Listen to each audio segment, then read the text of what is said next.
Alors, Hashem, le Zohar de ce matin, Parashat Balak, Amar Rabbi Elazar, fils de Rabbi Shimon Bar Yochai, Aremet Yadi Betsalou Lekame Malka Kadisha. Dit Rabbi Elazar, je lève mes mains au ciel pour prier à Hashem.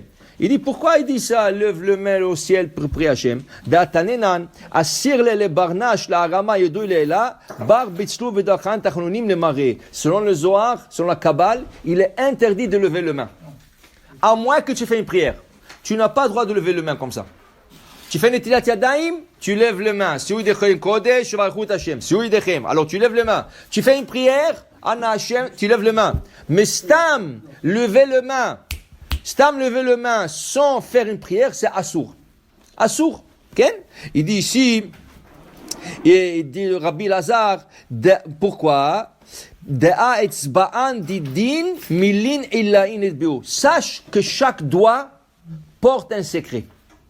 Dans chaque doigt, il y a un secret. Regardez, les doigts ne sont pas pareils. Chaque doigt, elle a une forme différente. Okay? Selon la Gemara de Menachot, chaque doigt dans le Beth Amikdash a une fonction différente. Par exemple, quand tu vas asperger le Kohen pour l'inaugurer, tu l'asperges sur le pouce. Quand le Kohen va asperger quelqu'un, il asperge avec l'index. Okay? Le pouce aussi et l'auriculaire, ils servent pour faire la kmitza. Kmitza, c'est quand tu prends la pâte et tu dois enlever les excès de deux côtés de la paume de la main. Tu utilises l'auriculaire et tu utilises la kmitza. Chaque doigt a une fonction. Ça, c'est selon le pshat. Selon la Kabbale, dit Rabbi Elazar, chaque doigt porte un secret. Chaque doigt porte le nom d'Hachem. C'est pour ça que vous allez comprendre que le Marocain, c'est le seul Marocain qui font ça. Aucun fait ça. Quand on serre la main à quelqu'un, qu'est-ce qu'on fait? On embrasse l'index. Pourquoi tu embrasses l'index?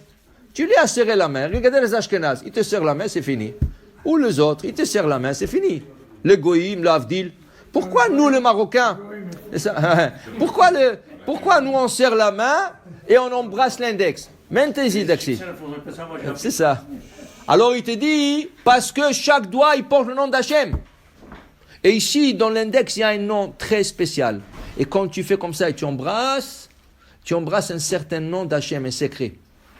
Le Harizal, il dit, quand tu sors de la maison, tu embrasses la mezouza, tu mets la main de la mezouza, mais qu'est-ce que tu embrasses? Tu embrasses les majeurs. Quand tu mets la main sur la mezouza, qu'est-ce que tu embrasses? Le majeur. Il dit, c'est le majeur qui porte le secret. Sur la mezouza, c'est le majeur. Dans chaque doigt, oui, tu embrasses le 4, mais selon le Zohar, c'est pas les 4. Selon le Harizal, le majeur. Chaque doigt, dit Rabbi Elazar, il a des secrets. Milin illaim, des secrets très grands. Nous, on ne comprend pas.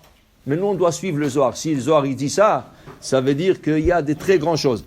Alors, il dit ici, Rabbi Elazar, il dit ici qu'une personne, quand il vient pour prier pour Hachem, alors il doit se faire comme un évêque, comme un esclave qui prie à son maître. Kene avadim, Eliad adonem, Kene shifra, Eliad gevirta. On est comme un esclave qui lève les yeux à son maître. Oui, je suis là. Qu'est-ce que vous avez à me dire de faire? Alors il dit ici, Bekadmita, au début, Eved, le Sadera Shavcha Kamemare, ou Zamara Kame. Au début de la prière, tu comme un esclave qui loue son maître. Bonjour, mon maître. Que Hachem vous donne la santé, que Hachem vous bénisse, que Hachem... Alors, la même chose. Au début de la prière, tu pries Hachem et tu mets Sader Shivcho et tu dis les louanges d'Hachem. Ça, c'est le début de la prière. C'est pour ça qu'on appelle ça Zemirot. Zemirot. Ça, c'est le louange d'Hachem. Après, il dit ici, ou le bâtard, après, Eved, le bâtard de Tzalitz, l'outa d'Amida, un Eved, qui lui, maintenant, il demande à son maître, qu'est-ce qu'il veut? J'ai besoin de ça, j'ai besoin de ça. Ça, c'est la Amida. Alors, c'est Eved qui demande à son maître ce besoin. Okay? Vel bâtard, Eved, le bâtard de Tzalitz, kol tzloté, vasile, le Eved qui remercie son maître et il quitte. Dit David Amelech, dit Rabbi Elazar, fils de Rabbi Shimon Bar Yochai, ve'alda David, tlat zimnin Eved, avad garme v'tzluta de Eved. Regarde David Amelech, dans Psaume 86, 3 fois il mentionne le mot Eved. Il dit, Osha avdecha, ata Elohai aboteach elecha. Sameach nefesh avdecha. Et après, uchtiv tena uzecha le avdecha. Ça c'est le mizmor. Tefila le David, après la Amida. Tefila le David, ate oznecha Hashem oznecha aneni. Il dit, pourquoi il mentionne 3 fois le mot Eved? Comme un Eved, qu'au début, il dit le louange de son maître. Il demande à son maître. Et après, il quitte son maître. David Amelech, c'est lors de la prière. David Amelech disait 3 fois Eved. Dans ce mizmor, Avdecha, Avdecha, Avdecha. Pour dire qu'il faut savoir comment prier. C'est pas seulement tu viens et tu pries. Il faut que tu saches aussi le protocole de la prière. Le protocole, c'est d'abord le louange d'Hachem, Zmirot. C'est pour ça que c'est très important de dire les Zmirot. Après, la Amida. Et après, la fin de la prière. C'est pour ça que quand Alan Shabbeah, il y a des gens qui sont déjà aux escaliers. Tu es niftar, tu viens de finir la prière, finis-la bien. Quand tu finis ton maître, tu ne vas pas te sauver.